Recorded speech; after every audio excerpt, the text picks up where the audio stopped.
this video, we're going to talk about 1.3 Objective 2, where we evaluate trigonometric functions. Let's go ahead and get started here. Most of these will be on the unit circle. So I'm going to go ahead and draw my triangles for most of them here. So pi over 6 is my reference angle here. This is going to be a -1, a -√3, and 2. I want the cosine value, which will be a -√3 over 2. Remember that your 30, 60, 90 right triangle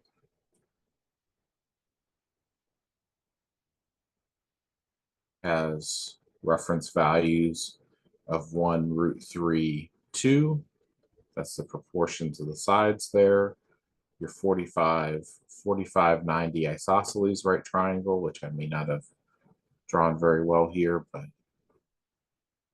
it's going to be reference angles of 1, 1 square root of 2.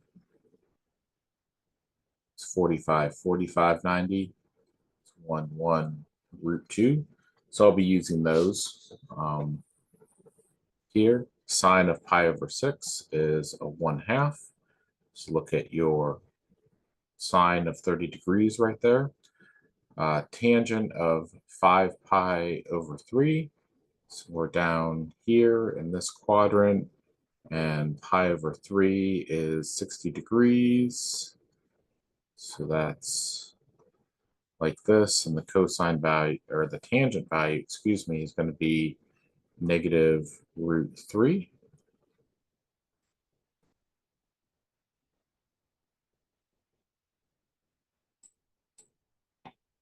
All right.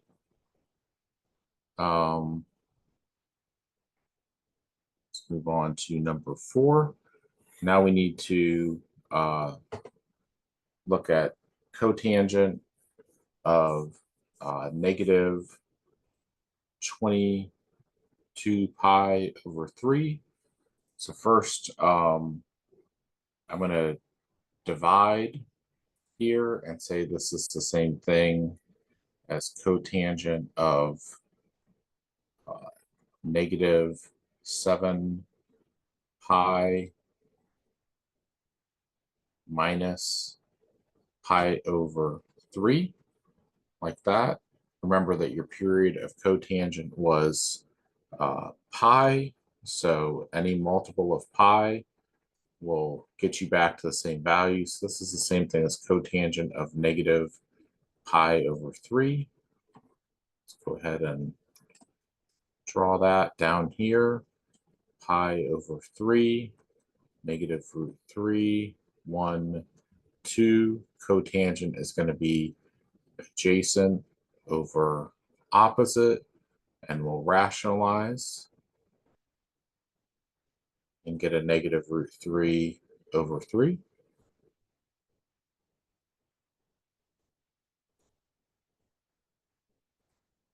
Secant of 11 pi over 6.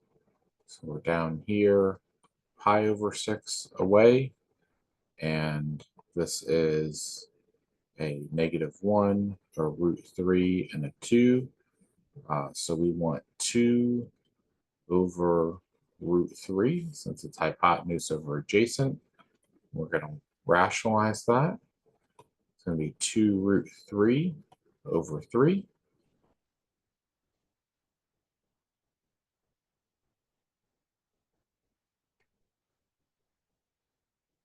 Now we want sine of -pi over 3. So this is -√3, 1, 2. That reference angle there. And sine is going to be -√3 over 2. Now we want the cosecant of 3 pi. So 3 pi is going to be coterminal with pi.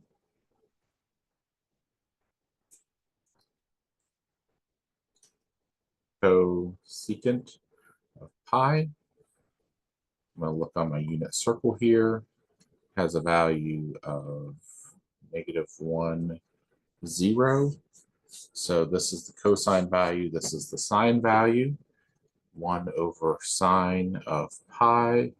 1 over 0 is undefined. 7 is undefined. Sine of pi over 8. So I'm going to have to use a sum difference identity or a half angle identity.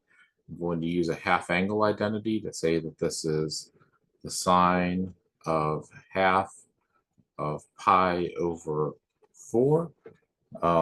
So sine of x over 2, it's actually, say this is 1 minus cosine of theta over 2. That's all inside of a square root sign plus or minus. And I'm going to have to check on whether that's plus or minus here. So this is going to be pi over 4 is 45 degrees here. Half of that is still going to be in quadrant 1. Pi over 8 is in quadrant 1. So the sign will be positive. So sine of pi over 8 is the square root of 1 minus the cosine of pi over 4 over 2 is equal to the square root of 1 minus root 2 over 2 over 2. Let's multiply by 2 over 2 to clear the fraction and to get a perfect square in the denominator. It's going to give me the square root of 2 minus root 2.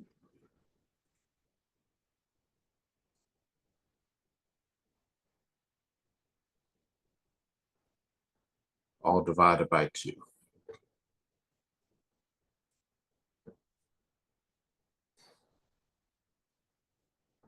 Now we want to find exact values. If we're told that we have a triangle in quadrant 2, whose cosine value is negative 12 over 13. This is a Pythagorean triplet, 5, 12, 13 right triangle. You can use the Pythagorean theorem to solve for that if you don't know that negative 12 squared plus the y value squared is equal to 13 squared, 144, plus y squared is equal to 169. Y squared is going to be equal to 25, and y is going to be equal to a positive 5 since I'm going up in quadrant 2. So there's my angle that I'm looking at there. To get sine is 5 over 13. Tangent is going to be negative 5 over 12. Cotangent is going to be negative 12 over 5. Secant is going to be negative 13 over 12. And cosecant is going to be 13 over 5. Okay. Now we are in quadrant 4 because we're between 3 pi over 2 and 2 pi. So we're down here somewhere. And we know the secant value is 13 over 5. So this again is a 5, 12, 13 right triangle. Cosine value will be 5 over 13. Just take the reciprocal of that secant value. The sine value is going to be negative 12 over 13.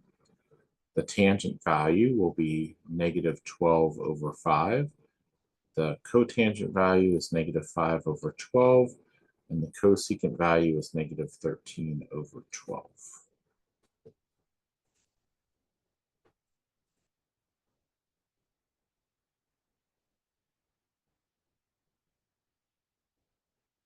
All right, let's go ahead and do one last problem here. We are in quadrant 1. And we have a cosecant value of 41 over 9. So that makes this 9 and this 41. Right? And then let's call that x. X squared plus 9 squared equals 41 squared. So x squared plus 81 equals 40 plus 1 times 40 plus 1 is 1600 plus 80 plus 1 is 1681, and x squared is equal to 1600, which makes x equal to 40. I'll show you how to do that.